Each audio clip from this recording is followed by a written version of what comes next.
Ang ating pong aplikante ngayon, bisita sa ating Bakit Ikaw job interview. Wala pa iba kundi ang dating Executive Secretary.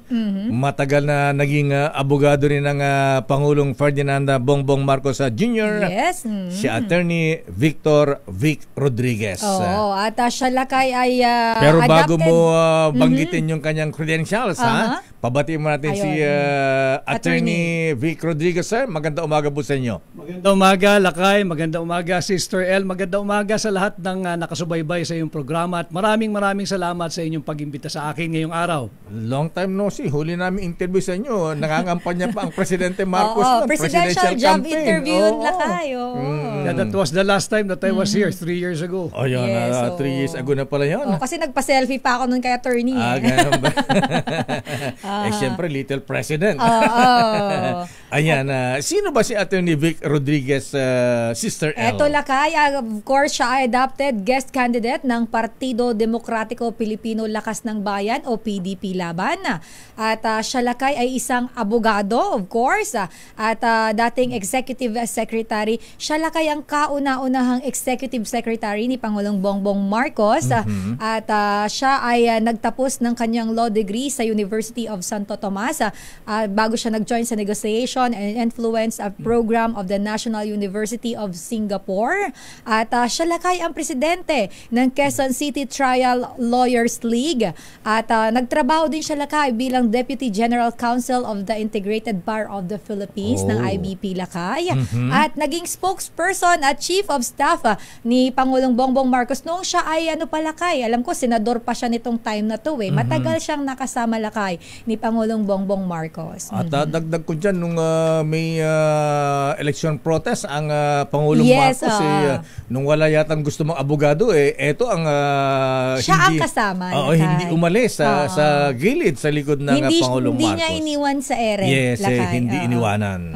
Pero Lakay, maalala natin, si former Executive Secretary Attorney Vic Rodriguez ay nag-resign bilang Executive Secretary matapos ang mga naging issue sa Malacanang, kabilang na nga dyan Lakay, yung allegedly illegal sugar regulatory order para sa pag-aangkat Lakay. Alam na natin yung issue na yun, 300,000 metrikong toneladang asukal, kung saan nga mukhang siya Lakay ang sinisi ng ilang senador tungkol dito na nagdulot ng kalituhan. At matapos Lakay ang 2 buwan ng kanyang pagbaba bilang Executive Secretary, siya naman ay tuluyan niyang inalis sa partido ni Pangulong Bongbong Marcos na Partido Federal, kung saan siya ay nagsilbing Executive Vice President. At bago ang tanong natin sa ating job interview, Sister Ella, chikahin nga muna natin muna. Gusto ko nga, ay ka talaga mahilig ka talaga sa chika.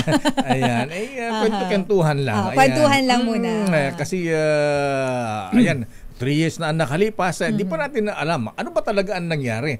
Bakit sila ay naghiwalay ng landas ng Pangulong Marcos? Siya ba ay nag-resign? Siya ba ay tinanggal? At ano ang dahilan? Ba't sila ay nagkatampuan at naghiwalay? Attorney Vic, sir, ano ba talaga ang totoo? Tinanggal po kayo? Nag-resign po kayo? At ano ang dahilan? Ako ay nagbitiw Lakay Deo at Sister Ellen. Ay, maganda, buti na lang dahil dito unang lumabas yung issue niya. Hindi sa inyong programa, but sa inyong stasyon. At sinasabi nga na I was trying to accumulate much power at ito ay not turned down. That's far from the truth. And this is the only program, Lakay Deo. I'll give this to you. Thank you. Na ipakita yung sinasabing hindi na pirmahang Administrative Order Number 1, creating my subsequent position as the Presidential Chief of Staff. Ako ay nagbitiw bilang Executive Secretary. Subalit nung aking kasama noon, sinasabi sa akin na huwag kang aalis at tayong dalawa naghirap nito, dito ka, samahan mo ako at tanggapin mo itong Presidential Chief of Staff appointment. Sabi ko, hindi pwede. Hindi existing yung posisyong yan. At hindi ako pwedeng tumanggap ng appointment ng walang opisina. Kanya, ipakikita ko sa iyo, Lakay, at ito'y first time ko ipapakita to kahit kanino, ang aking Administrative Order Number 1. Dito sa stasyon nyo, ako unang siniraan Pero nagpunta ako rito dahil sa paanyaya mo. At kako, dito rin natin ilalahad ng katotohanan. Ito'y pirmado. Original pa yan, ha? Original ito. Zoom, RHTV para makita. Mamaya no? Dito sa programa mo, Lakay, because I owe it to you, kilala tayo, at yung kredibilidad mo at kredibilidad ko, pinapakita ko rito. Ayun. Na merong may Administrative Order number 1. At ito ay officially released sa Malacanang Records Office. Nandyan yan eh. Oo nga, ayan. So wala tayong ginagawa rito hindi totoo. At sabi ko nga, ang kabilin-bilinan din ng aking matatanda nung sila'y nabubuhay pa. Ipaglaban mo ang iyong kredibilidad at pagkatao hanggang dulo. Kanya ipinapakita ko yan sa iyo. Ayan. Pwede ba nga pasirox yan? Papoto. Oo, Xerox talaga. Pati ito, aking appointment, malinaw. Original Ayan, papel. Pwede bang, Pam, Marlon, pwede bang maluha? So dito sa istasyong ito, na unang tinalakay ito at pinalabas na hindi totoo, dito ko rin binabangon at itinatayo ang katotohanan na merong Administrative Order number 1. Ako'y nagbitiw bilang Executive Secretary dahil hindi na nga untenable na yung aming sitwasyon noon sa Malacanang. Iba na yung direksyong tinatahak. Nung simula, maayos. Nung simula, talagang makikita natin, pinipili natin yung sinasabing the best and the brightest or the qualified. The competent ones. Pero nung tinutulak na yung kung sino-sino na lang ang gusto magpa-appoint dahil kilala lang o gamit ang kamag-anak, yan tinutulan ko yan. Ayoko yan. So kayo palang tumutol sa mga ganyan, yung mga siyempre mga BFF nila, mga kamag-anak, mga ano. Dahil Lakay, nung kami nangangampanya, panay mabubuting pananalita ang binitawan eh. At ako'y naniniwala na dahil doon sa pag-asang yun, kumapit ang sambayan ng Pilipino. Kanya siya'y tinangkilik ng 31 milyong Pilipino. Ngayon, kung ang interes ng ilang elitistang politiko o grupo ang ating pakikinggan, mumurahin tayo ng 31 milyong Pilipino. Hindi ko kaya yun. Hindi ko kaya yun sapagkat ako rin naman ang nakaharap doon sa karamihan ng pagbalangkas ng mga issue ng mga panahong iyon. Sino ba talaga ang nakaalitan mo sa Malacanang, Attorney Vic? Si Pangulong Marcos o si First Lady Lisa? Yung mga hindi napagbigyan, dahil hindi naman karapat dapat pagbigyan yung kanilang mga hinihiling. Yung mga appointments na minamadali, dahil paano ka naman na magkakaroon ng tamang vetting process kung minamadali, shortcut ang proseso. So hindi ko pinayagan yon. Pati yung mga gustong maging Pangulo, wala namang mandato, yung nag-aastang Pangulo, wala namang boto, ni isang boto. Marami dyan eh. Marami dyan na pakiramdam nila Pangulo na rin sila, wala namang mandato. Isa lang ang Pangulo para sa akin ng mga panahon na yon, yung binoto ng tao. Sino ba yung umaastang Pangulo? Ako, kilala mo rin yan, Lakay. Kilala rin yan ni Sister El. Kilala yan na sambayan ng Pilipino. I do not have to name kung sino yan. Ganun po ba? Ayan. Okay, so teka muna. Alam namin na sanggang dikit kayo. Ayan, nakinig, good morning daw, sabi ni classmate Ray Briones. Ayan. Good morning, Tata Ray. Ayan, sabi ko, ikaw ang hindi umiwan sa presidente nung siya ay walang gustong humawak na abogado, nung siya ay may eleksyon na protest. Ayan, parang noon talagang hindi kayo maghiwalay. Kaya marami ang nagulat na naghiwalay kayo ng landas. Ayan, malabo na ba talagang magkasundo, maging magkaibigan kayo ulit, or may client-lawyer relationship? Malabo na yon, Lakay, dahil alam mo, wala kaming naging diferensyang personal.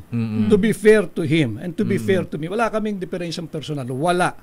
Balit, yung sinasabing malabo na bang maging magkaibigan, alam mo, ang kaibigan, hindi ka dapat iniiwan. Ang tunay na kaibigan. And I think, to be fair to me, napatunayan ko yun, ginawa ko yun. Subalit, hindi naman ako naghahanap ng kasama. Kanya lang pagka dumaan ka doon sa isang bahagi ng buhay mo na malungkot.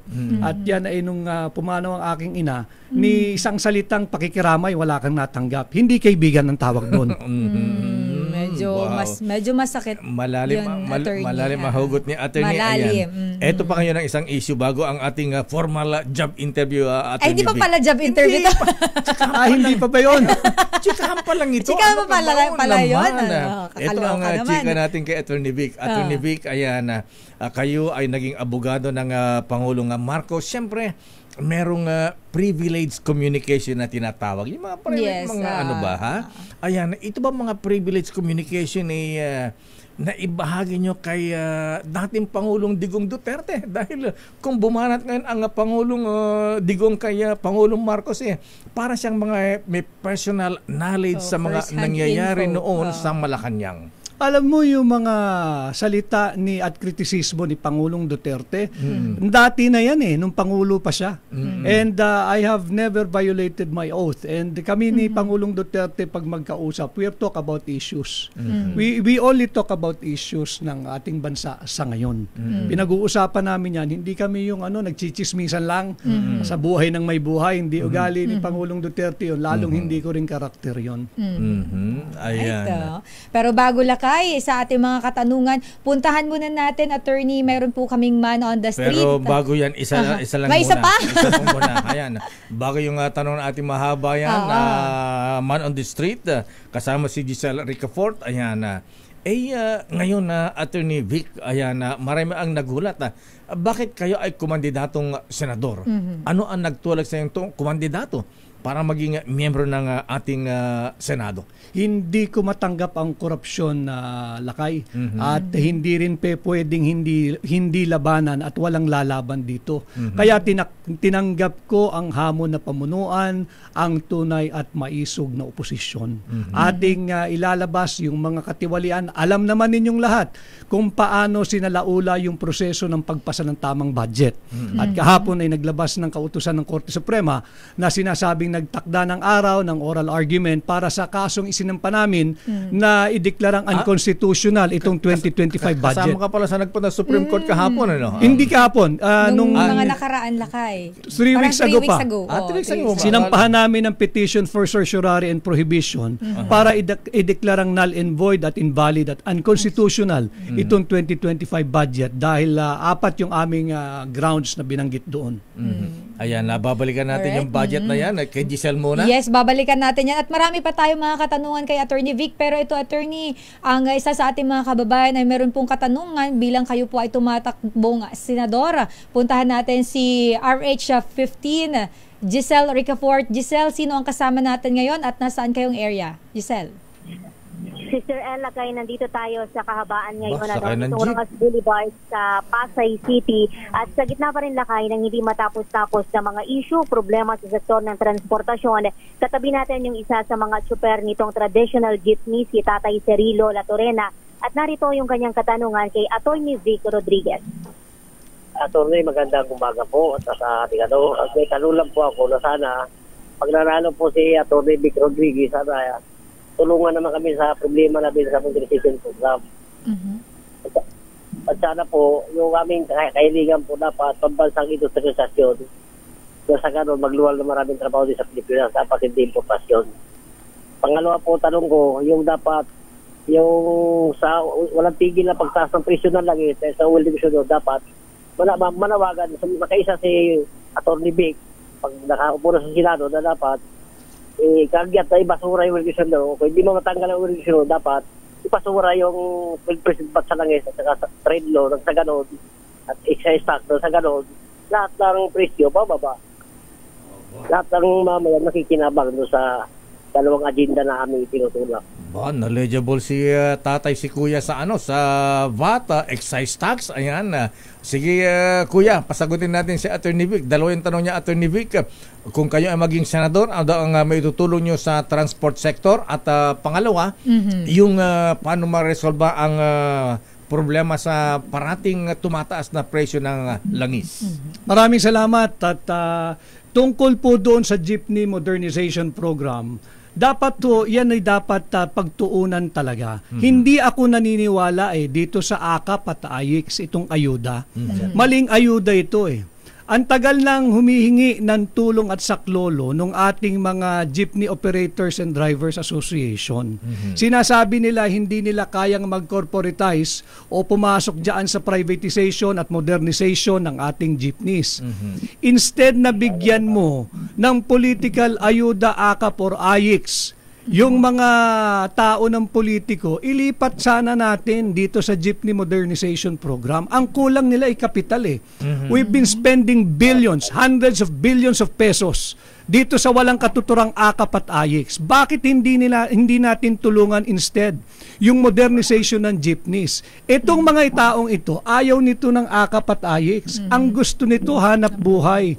Negosyo dahil may dignidad at self-respect itong ating mga kasamahang jeepney drivers. Yung bilyong-bilyong pisong ibinibigay sa AKAP at AYEX, mag-pilot area tayo, Lakay, dito sa Metro Manila. Humanap ka ng kooperatiba o grupo ng Jeepney Operators Drivers Association. Pahiramin mo ng kapital. Yan masusukat mo, measurable yan. Makikita mo kung natututo na silang mag-manage ng kanilang kooperatiba or korporasyon. Makikita mo kung nagbabayad ba sila ng utang nila sa gobyerno at a very, very low monthly amortization na walang interest. Hindi nila pwedeng sabihin walang pera gobyerno. Tinatapon nga nila yung 100 bilyong piso sa ayuda at AKAP sa AYEX. Bakit dyan tinatapon nyo? Itong mga humihingi ng tulong, na tulungan silang magkaroon ng kapital for modernization, hindi natin tulungan. Yan ang aking gagawin bilang senador ninyo. Pagtungkol naman doon sa patuloy na pagtaas ng presyo ng produktong petrolyo, I have to admit, at pasensya ka na doon sa ating nagtanong kanina, sasabihin ko lamang sa iyong totoo, wala tayo talagang kalaban-laban dyan sa presyo ng petrolyo. Dahil wala naman tayong production at tayo ay heavily dependent on imported petroleum products. Subalit, babalik na naman tayo dito sa korupsyon ng AKAP at AYEX. Bakit hindi natin bigyan ng targeted ayuda or approach itong mga magsasaka, itong mangingisda at miyembro ng transport sector? Bigyan natin sila ng i-convert natin yung ginagawa nilang ayuda ng AKAP at AYEX, bigyan natin ng subsidy. A limited period of subsidy in terms of time itong mga nasa industriya ng transportation, agriculture and fisheries, para nang sa ganoon makompensate nila yung lugi nila. Halos weekly ngayon tataas na naman ang presyo ng produktong petrolyo, wala nang kinikita ito. Ito ang dapat pinagtutuunan ng pansin ng Marcos administration, kung paano mapagaang ang buhay ng ating mahihirap at patuloy na naghihirap na kababayan. Hindi itong AKAP, hindi itong AYEX, hindi yung political persecution laban sa mga non-political critic or dissenters. Kaya sabi nga, ayuda Republic. Anyway, Kuya, ayan. May follow-up question pa ba, Giselle? Giselle, ano pa rin ni Kuya? Ayan, narinig po ninyo, Kuya, ang paliwanag ni Atty. Vic Rodriguez. May karagdagan tanong pa kayo, Tatay Cirilo? May tagdag po ako doon sa paggawa patas yung oil regulation law, hindi nga nakakatulong sa interest ng mamaya. Bagkos ang nakikinabag yung malalaking big company lang, yung big trash company na dapat kung sino namumuno sa gobyerno, pwede na maabidan yan para ibasura yung patas yan. Nasa ganun, lahat tayo makikinabang. Hindi kami nahirapan. Kagaya ngayon, dati, crudo ko sa isang ikot, 200, naging 250 na. Magkano nawawala sa kita ko araw-araw sa 5 ikot ko, 250 nawawala sa kita ko na napapunta pa rin sa tax ng gobyerno na dapat kakainin natin, ibibigay sa aking pamilya. Dapat, ayun ang totoo na ng mga nananalong politiko na kaya na maamindahan yan. Kasi, kumbaga sa fundamental na problema na sa bayan ng Pilipino yan, yung pagpasa ng oil division law Kasi wala nang kontrol ng gobyerno. Ayun, kung ibasura yan, o tanggalin yung 10% basura, excise tax, sa ganun, marami makikinabang. Lalaki kita namin, pag gano'n din yung mga mamayan, yung mga mananakay, makikinabang lahat. Sa mababa lahat ang presyo ng mga bilihin, bigas, lahat, pagkain. Dahil ayun, pangunahing tumataas ang presyo ng mga bilihin, dahil sa walang tigil na pagtaas ang presyo ng langis. Dapat ibasura yung legislation law o hindi may tanggalin yung 10% basala sa excise tax. Yun lang po ay mananawagan kay Atty. Rodriguez sa sana palain. Kaya naman susukay at abindahan yan Atty. Vic. Maraming salamat ulit sa iyo, Kuya. Tama yun, dapat nang rebisahin. At siguro kung kinakailangan amendahan yung oil deregulation law. Balit, yun nga, sa ngayon, para matugunan natin itong kakulangan ng kita ng ating mga jeepney operators and drivers, lagyan natin ng targeted subsidy. Bigyan natin sila ng subsidy na kahit paano mabawasan yung kanilang pang-araw-araw na issue pagdating sa petrolyo o kaya dyan sa paggamit ng krudo. And I believe, pag binigyan natin sila yung sektor na ito ng targeted subsidy, makikinabang pati mananakay eh. Hindi na tataas yung presyo ng pamasahe. Hindi na kinakailangan itaas kasi hindi na nanggagaling sa bulsa ng ating mga operators and drivers. Instead, ulitin ko instead na yung walang katuturang akap at AIX, dito natin bigyan, no? Tulungan natin yung ating mga nasa transport sector, yung ating mga magsasaka at yung mangingisda. Yan ang bigyan natin ng totoong ayuda, hindi political vote buying na ayuda. Okay. Kuya. Si Kuya Cirillo, may okay na ba, Giselle? Okay na, Giselle. Maraming salamat. May tanong pa ako isa doon tungkol sa... Sige, mukhang ganado si Tatay Cirillo. Si Kuya, okay, huling last. Ang operator po ang nakikinabang, hindi po yung mga driver. Kasi yung operator, yun lang ang pangalan doon sa subsidy, hindi yung mga driver. Kagaya namin, hindi ka ako nakatikim ng subsidy, matagal na. Kasi diretsang napapunta sa operator, kasi operator kumukuha ng subsidy, hindi ng mga driver. Sana, mapunta lang sa mga driver yung subsidy. Agree ako ron na nagawa naman na yan. I think nung panahon ni dating Pangulong Gloria Macapagal Arroyo ay nagkaroon ng ayuda sa mga jeepney drivers, and wala namang masama na ipatupad yung mga mabubuting patakaran ng previous administration. Hindi naman bawal gawin yung mga mabubuti ng nagawa eh. Ganun naman talaga ang governance para kang mosaic. You build on what was built. Yung magaganda, ituloy mo lang. Okay, Giselle. Okay na. Thank you, Giselle. Kuya, maraming salamat. Thank you, Giselle. Lakay si Tatay Cirillo Latorena mula dito sa Pasay City, kasama ang piloto natin si Kuya JB Bedanya. Ito si Giselle Ricaport para sa DZRH, una sa Pilipinas, una sa Pilipino. Maraming salamat, Giselle at Kuya Cirillo. Ayan, nako. Ito ngayon ang isa pang tanong, Attorney Vic. Kayo po ay matagal na naging kasama ng Pangulong Marcos. Ayan.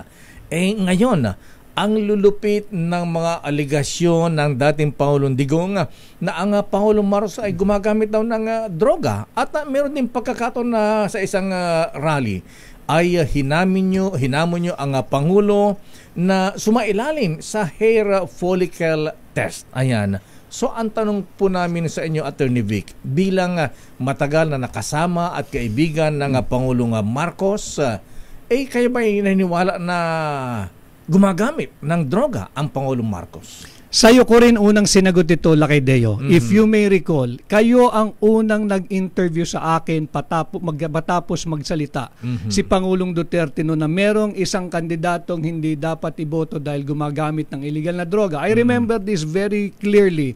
Nagtawagan tayo around 8:30 or 9 in the morning. Hindi ko na lang maalala ang araw. Ang sagot ko, we do not feel alluded to.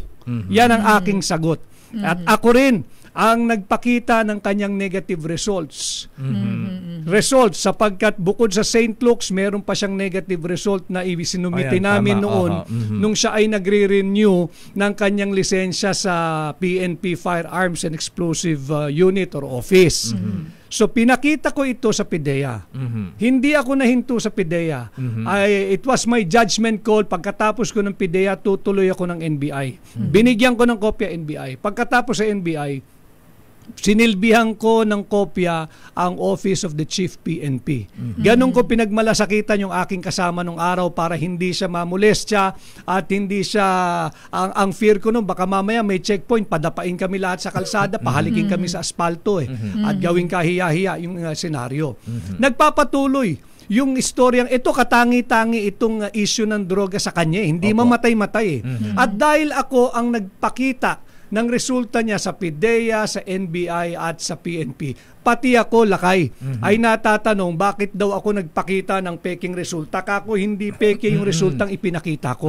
Pati ako ay sinisingil na ako raw ay nagsinungaling sa sambayan ng Pilipino. Now, when credibility is on the line, kaya nga ang sabi ko, para matapos yan, baka makatulong pa rin siya sa akin, di sumailalim ka sa isang open, fair, transparent, and credible hair follicle drug test. Para pag yan ay nag-negative, masasabi ko sa sambayan ng Pilipino, wala akong ipinakitang tansong resulta. Ngayon, pag yan ay iba resulta, sagutin mo. Katawan mo yan Pero wala akong sinabing siya ay gumagamit ng droga. Anong masama? yakagin mo ang Pangulo ng Pilipinas sa sumailalim sa isang drug testing, yan ang issue sa iyo. At pangalawa, kinakailangan leadership by example. At malinaw yan, uulitin ko. Article 11, Section 1, public office is a public trust. Therefore, all public officials must be accountable at all times to the Filipino people. Okay, ayan. So, in short, to make it clear, Attorney Vic, kayo ay naniniwala na hindi gumagamit ng droga ang Pangulong Marcos, pero para sa kalinawan ng bayan, dapat sumailalim siya ng drug test. Tama, kinakailangan sumailalim. At hindi lang siya. Kung talaga nagdududa ang tao, di lahat ng napapabilang sa executive department dahil yung paratang na yan, hindi mamatay-matay. O bakit naman tayo iiwas? Hindi ba't karapatan ng bawat Pilipino malaman ang estado ng kalusugan, ng katinuan, ng pag-iisip ng bawat namumuno sa kanyang bansa? So, nung kayo ay nasa Malacanang, wala kang personal knowledge na gumamit ng droga ang Pangulo? To be fair to him, wala ako nakitang gano'n. To be fair to him, hindi ako naririto para maging controversial just for the sake of, pag-usapan. Hindi. Yes. I value my integrity, Lakay. I value my credibility. Isa pa, Attorney Vic, ayan, bago si Sister L, ang sabi ng Pangulong Marcos, kinu-question nyo ang 2025 budget. Ayan, iniingat, kinu-question nyo, may mga blank items, maganyan, dun sa bicameral conference committee report. Ang sabi ng Pangulo, ito daw panggugulo niya sa General Appropriations Act 2025, bahagi daw po ng destabilization laban sa kanyang administrasyon. Tama po ba? May binabalak ba ang oposisyon ng grupo ninyo na ma-destabilize ang Marcos government administration? Sister El at Lakay at mga kababayan, meron bang destabilizer na kumikilala sa saligang batas? Meron bang destabilizer na kumikilala sa Korte Suprema? Meron bang destabilizer na tumatakbo sa Korte Suprema para ideklarang unconstitutional ang 2025 budget? Saan ka nakakita ng destabilizer na rule of law ang pinapairal? At itong 2025 GAA, ito ay produkto ng very poisonous legislative process. Nakita ng sambayan ng Pilipino, 28 items sa final ratified, approved, and signed bicameral conference committee report blanco. Nagkakahalaga ito ng 241 billion pesos higit kumulang.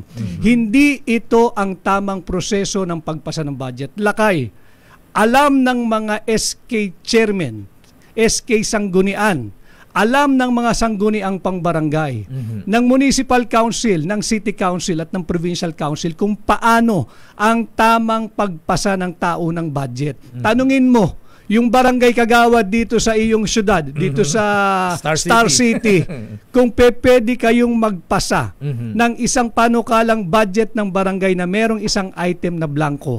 Tanungin mo, kahit sinong matinong barangay official, kung pwedeng magpasa ng isang tao ng budget kahit may 1 centavo na blanco. Hindi maaari yan, pero ginawa nila sa 2025 GAA. Wow. Pero sinasabi ng Presidente, nung daw pirmahan niya, wala ng blanco. Hindi naman namin sinasabing blanco yung GAA. Siya lang naman nagsasabing walang blanco sa GAA. Ang blanco yung bicameral conference committee report na siyang nagiging sandigan, haligi at pundasyon ng tamang general appropriation. Kaya nga may blanco doon. Kung yun napunuan na pagdating ng GAA, ang ating hinahanap, Lakay, kaninong makating kamay yung nakialam dyan sa bicameral conference committee report? Sino naglagay ng mga halaga doon sa blanco? Babae ba siya? Lalaki ba siya? Tandem ba sila? O marami sila? Ito yung ating hinahanap. Ito yung nais nating panagutin. Sapagkat yan ay malinaw na legislative, it's a falsification of legislative document. At kung sino man ang nakialam doon, walang authority yon. That's usurpation of legislative authority. Anong sabi ng bubit mo, Attorney Vic? Sino ang nag-fill in the blanks? That's why up to now, Lakay, hinihingi natin yung kopya ng enrolled bill, walang mapakita ang House of Representatives. Kami ay nagtungo doon sa kanilang tinatawag na archive section. Ang nakalagay sa archive section, yung kopya ng enrolled bill na hindi pirmado ng Speaker of the House, hindi pirmado ng Senate President, hindi pirmado ng Secretary General, hindi pirmado ng Senate Secretary. Ibig sabihin, Hindi ito yung totoong enrolled bill. Nasaan yung enrolled bill? Dapat yan ilabas. Ayun, enrolled bill ang hinahanap ninyo. Oo. So dahil dyan, attorney, dito po nagugat itong inyo pong inihain na petisyon para po ideklarang unconstitutional ang 2025 General Appropriations Act o yung GAA po. Isa lamang yan sa apat. Ang unang-unang basihan natin, hinijak ng BISCAM yung NEP. Yung BISCAM, wala sa budget process yan, lakay. Di ba't nagdidinig tayo ng budget galing sa NEP, yung National Expenditure Program. Yung NEP, ito yung panukalang galing sa Pangulo na pinag-aralan ng Executive Department, ng mga cabinet secretaries niya, ng mga iba't ibang ahensya. Pinag-uusapan yan sa mga iba't ibang departamento. It will be reduced into the NEP, yung National Expenditure Program. Ito yung ibinibigay niya sa Kongreso. Dapat dito lang maglalaro yung panukalang budget for the coming year, 2025. Hinijak ng BISCAM. Ibang-iba yung itsura nung GAA doon sa pinagmulan nito ng NEP. Ibang-iba nagbago. Pangalawa, higit na malaki yung budget na ibinigay sa public works kesa sa education sector. Nasa 1 trillion mahigit yung public works at ang education sector nasa 900 billion lang. Malinaw din sa ating saligang batas yan, lakay, Article 14 Section 5, that the education sector should be given the highest allocation budget priority. Walang iba, education sector. And maisingit ko lang, bakit talagang dapat ideklarang unconstitutional ito. In spite of the fact, yung findings ng EDCOM 2, yung Second Congressional Commission on Education, kalunos-lunos ang estado ng ating education sector. Alam po ninyo mga kababayan, 25% sa ating kabataang edad 3 to 5 years old, malnourished.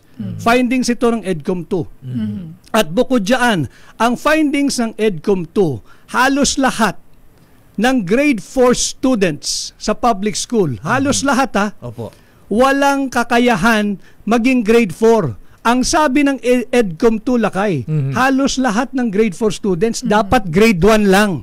Wow. Ganyan kalala ang education sector natin. Sabi din ng EDCOM 2 na 70% ng ating mga school buildings ang dapat nang i-demolish o ipagawa o kumpunihin. Meaning, for every 100 school buildings, 30 lamang dyan ang safe at dapat gamitin at pakinabangan. Anong ginawa nila ngayong 2025? Imbis na bigyan ng highest budget allocation ng education sector, binawasan pa ng Bongbong Marcos administration ng 31 billion pesos. Patuloy na magiging mangmang ang sambayan ng Pilipino. Ganyan kalala, and according again to EDCOM 2, yung ating mga kabataan, for every 100 Filipino youth na dapat nasa kolehiyo, 65 hindi nag-aaral, hindi na tumungtong ng kolehiyo. So anong klaseng kinabukasan magkakaroon tayo? Imagine niyo yun. And ito pang pinaka-telling. Nagbibigay ng pera sa AKAP, sa AIEX, according to EDCOM 2 again. Ang shortage natin ng classroom, 165,000 classrooms. Alam po ba ninyo kung ilang classroom lang ang ginawa ng administrasyong ito last year? 165,000 ang kulang. Ang naipatayo lamang nila ay 847 classrooms. Buong taon noong 2024. Tingnan ninyo yung EDCOM 2 report. Nandyan lahat yan. Anong ginawa sa 2025 budget? Kawawa ang kabataang Pilipino. Hindi na binigyan ng prioridad yung education. That's why we call it unconstitutional. Binawasan pa ng 31 billion pesos. Ganyan kalala ang administrasyon ni Bongbong Marcos, hindi prioridad ang kabataang Pilipino. Attorney Vic, para tayo nasa meeting di avance. Oo, pero eto, lakay, meron pa akong itatanong kay attorney. Attorney, ito nabanggit ko to kanina alam po natin na maraming beses ninyong dinipensahan si Pangulong Bongbong Marcos, katulad ng nabanggit namin ni Lakay, maging sa mga kritiko niya po noon nung siya ay hindi pa Pangulo. Pero isa po sa mga matunog at usap-usapan po ngayon, itong mga nakaraang araw hanggang ngayon, yung inyo pong naging speech tungkol po dito kay na tila ba parang sabi sabi nga ng mga nababasa natin online, mukhang pasaring mo ito kay Pangulong Bongbong Marcos dahil siya ay may binitawan na yung ilang mga kandidato ay mukhang pinabili lang ng suka yung iilan at nag-file ng COC. Pero kayo po ay may nabanggit sa isa po ninyong sorte, sinabi nyo po na maraming beses ulit ka mang napabili ng suka. Pero ikaw po ay may diploma at nakapagtapos ka ng kolehiyo. Totoo yun. Sister El, totoo pero yun. ito po, mayroon po kayong statement noong October 23, 2021, attorney. Ito po ang sinabi ninyo na nag-stand kayo sa degree confirmation na inisyo ng University of Oxford. So sinasabi po natin dito na kung ano yung nirelease ng Oxford, yun po yung katotohanan Pero attorney, ang tanong po ng taong bayan, hindi nga ba nakapagtapos o nagkaroon man lang ng special diploma ang Pangulong Bongbong Marcos? Dahil doon po sa speech ninyo, parang sabi nila indirectly saying na ang Pangulo ay hindi nakatapos ng kolehiyo. Depende yun sa nakikinig kung ano interpretation nila. Ako'y nagre-react lamang doon sa unang bugso ng kanilang kampanya na nagsimula sa negative campaigning. At ako ay natutuwa talaga na ako ay kung ito'y tinaguri ang Team Suka, ako'y kabahagi ng Team Suka. I am a proud member of Team Suka. Sapagkat ang suka ang kalaban ng tanso, ang suka ang kalaban ng Peking Ginto. At totoo rin yun mga kababayan. When I was young, ilang beses ako nautusang bumili ng suka ng aking ina. And I take pride and I take joy pag inuutusan ako lakay. Dahil nakakabili ako ng chewing gum sa sukliin. Nakakabili ako ng popsicle. Nakakabili ako ng chichirya. Of course, pag uwi mo, pag entrega mo ng sukli kay nanay, papaliwanag mo. Hindi naman magagalit ang nanay mo, basta sundin mo lang.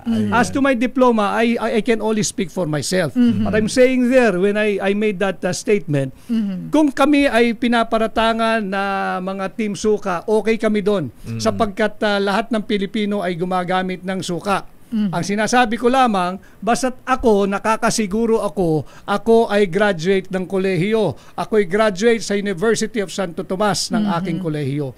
Ako'y graduate sa abogasya sa University of Santo Tomas. At ako'y isang sertipikadong abogado. Meron akong certificate ng pagpapatunay mula sa Korte Suprema. Attorney Vic Rodriguez, sir, sayang, sana mahaba pa yung oras natin. At bilang panghuli, Attorney Vic Rodriguez, sir, bilang kumakandidato sa pagkasenador sa ilalim ng PDP laban at guest candidate ng Partido Demokratiko Pilipino, Lakas ng Bayan, ayan, nasa inyo po ang pagkakataon na attorney para kausapin ating mga kabayan kung bakit ikaw ang kanal ibobotong senador sa darating na eleksyon. Maraming salamat ulit, Lakay Deo at Sister El, sa ating mga kababayan. Ako ho ay nagpupunta sa mga ganitong programa, handang magpasuri, magpasukat, magpatimbang at magpakilatis. Kinakailangan po nalalaman natin kung what's at stake for our country this coming midterm election. Ang problema po ay inflation. Ang problema po ay yung laganap na kahirapan, kawalan ng trabaho, kawalan ng oportunidad, ang pagtaas ng kriminalidad at incidents ng droga. Ako po ay naririto tumugon sa hamon bilang pamunuan ang tunay at maisog na oposisyon. Lalabanan ko po ang korupsyon, babantayan ko yung taunang budget at bilang senador ninyo, aking aamyendahan ng plunder law.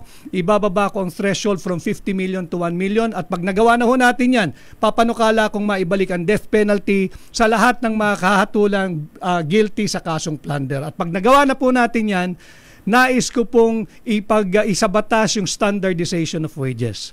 Yung pagkakapare-pareho ng sahod ng mga manggagawa dito man sa Mega Manila o sa probinsya, dahil hindi totoong mas mura ang buhay sa probinsya, hindi totoong mas mura ang manirahan sa probinsya.